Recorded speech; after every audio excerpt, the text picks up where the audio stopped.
আসসালামু আলাইকুম। আজ 31শে মে 2025 জাতীয় বিশ্ববিদ্যালয়ের অনার্স প্রথম বর্ষের ভর্তি পরীক্ষা। প্রায় 10 বছর পর জাতীয় বিশ্ববিদ্যালয়ে তার ভর্তি পরীক্ষা ফিরে আসলো।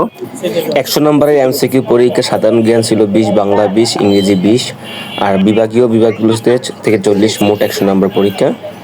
বাকি 100 নম্বরের মধ্যে থাকবে এসএসসি 40% এবং এইচএসসি 60%। এই টোটাল 200 নম্বর পরীক্ষা থেকে মেধা তালিকা প্রণয়ন করা হবে। পরীক্ষার্থী থেকে জেনে নেই তাদের পরীক্ষা কেমন হলো।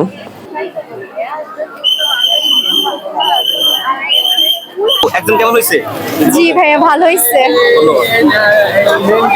আপু একদম কেমন হয়েছে? একদম কেমন হয়েছে? আলহামদুলিল্লাহ ভালো। আপু পরীক্ষা কেমন হয়েছে? আলহামদুলিল্লাহ আপু একদম কেমন হয়েছে? ভালো। আলহামদুলিল্লাহ আপু একদম কেমন হয়েছে? খুব ভালো। এটা কি? আচ্ছা,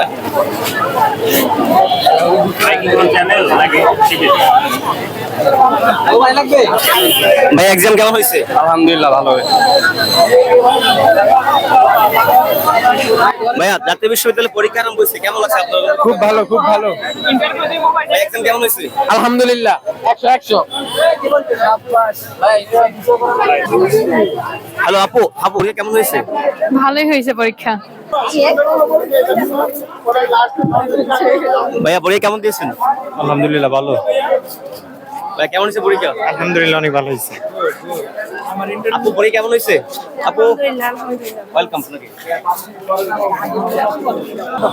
আসসালামু আলাইকুম। সবাই জানেন যে আজকে 31শে মে 2025 জাতীয় বিশ্ববিদ্যালয়ের ভর্তি পরীক্ষা অনার্সের।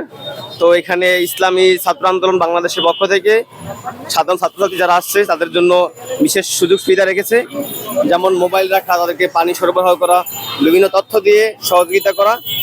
আমার দূরের থেকে এসেছি তো এই জন্য আর কি। এখানে ইসলাম ছাত্র আন্দোলন বাংলাদেশ সরকারি তুলারাম কলেজের শাখা নারায়ণগঞ্জ মহানগরের। আপনি যে মোবাইল রাখছেন, আপনাকে কোনো টাকা নিচ্ছে? না, কোনো টাকা পয়সা নেই। মানে ফ্রি সার্ভিস? জি, ফ্রি সার্ভিস। বাংলাদেশ সরকারি তুলারাম কলেজ অবশ্যই ধন্যবাদ পাওয়ার প্রাপ্তি রাখে। আসসালামু আলাইকুম। আমরা ইসলামী ছাত্র আন্দোলন বাংলাদেশ সরকারি তুলারাম কলেজ শাখার উদ্যোগে আমরা আজকে ভর্তি পরীক্ষার ভর্তি হেল্প ডেস্ক বসিয়েছি। এখানে সম্পূর্ণ ফ্রিতেই সকলের মোবাইল, ব্যাগ, মানি ব্যাগ বা যেই জিনিসপত্রগুলো কলেজে বা পরীক্ষা কেন্দ্রে নিয়ে প্রবেশ করা নিষেধ, সেই জিনিসপত্রগুলো এখানে জমা রেখে তারা আমানত রেখে গিয়েছে। আমরা সবসময় আমানতদারি রক্ষা করি, কারণ হচ্ছে আমরা ইসলামী একটি সংগঠনের। তো আমরা ইসলামী ছাত্র আন্দোলন বাংলাদেশ এটি সবসময় আদর্শ, আমাদের সাধ্য অনুযায়ী চেষ্টা করেছি। এরপরে ফ্রিতে তাদের মালামালগুলো রেখেছি। এরপরে আমরা কিছু বই, কিছু প্রকাশনাও রেখেছি আমাদের সংগঠনে, এগুলো আমরা দিয়ে থাকি। তো থেকে আজকে যারা ভর্তি পরীক্ষায় অংশগ্রহণ করেছে সবাইকে জানাই শুভেচ্ছা।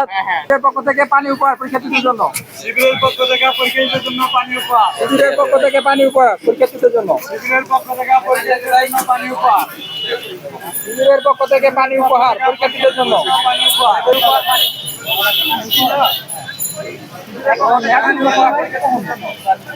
শিবিরের পক্ষ থেকে পানি উপহার পরীক্ষার্থীদের জন্য।